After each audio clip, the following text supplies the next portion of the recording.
this film leaves, well, it left all of us on a daily basis with an immense sense of positivity.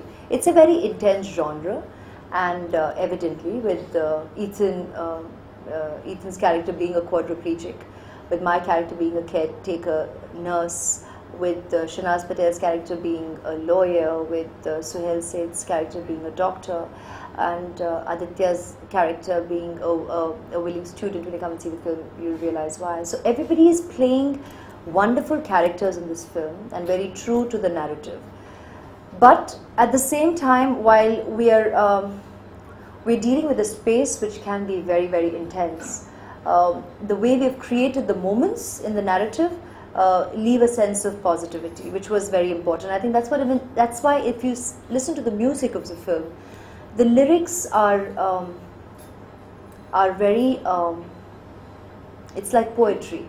So there is a sense of intensity to it, where if you're describing life like a cup of coffee, so you're saying it in a positive, in a more receptive manner, but at the same time you're speaking about life, which can be very, very intense and multifaceted. So that's the way, I think that's why we all keep bringing attention to 100 Gram Zindagi as a song, because I mean, you can't actually say 100 Gram Zindagi, but if you actually bring it that way, you're talking about so much in such a sweet way.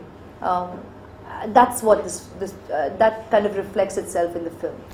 We see social smoking also. Is she very bold or strict, or what kind of character? That's the idea, to get you asking all these questions and wondering about my character and why am I smoking in this film.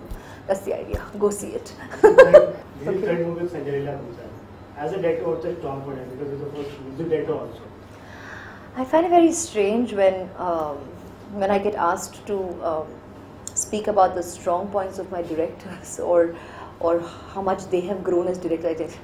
I find it very, very weird, because I can't. I mean, I'm a student. I'm always my director's student. I've always said this at the risk of sounding repetitive.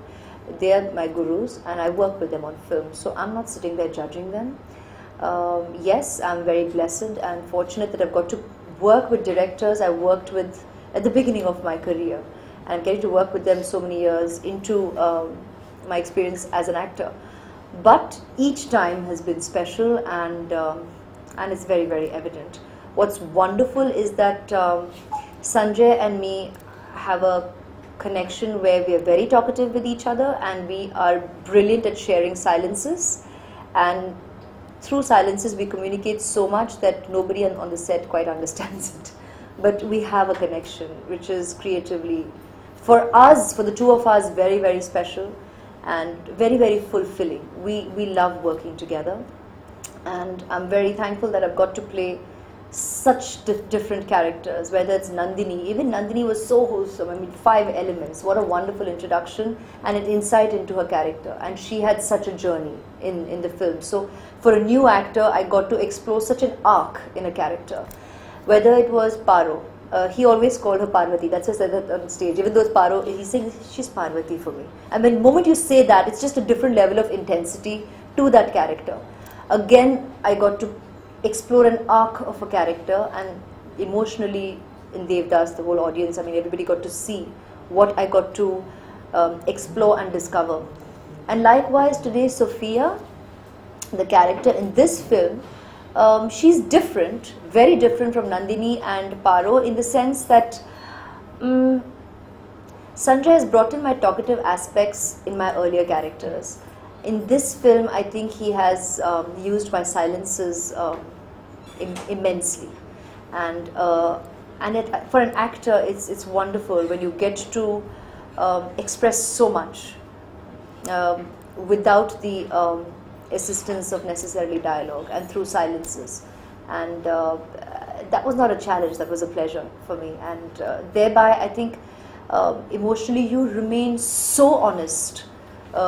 With each moment in the film, because the camera has to capture that honesty and the intensity of an emotion.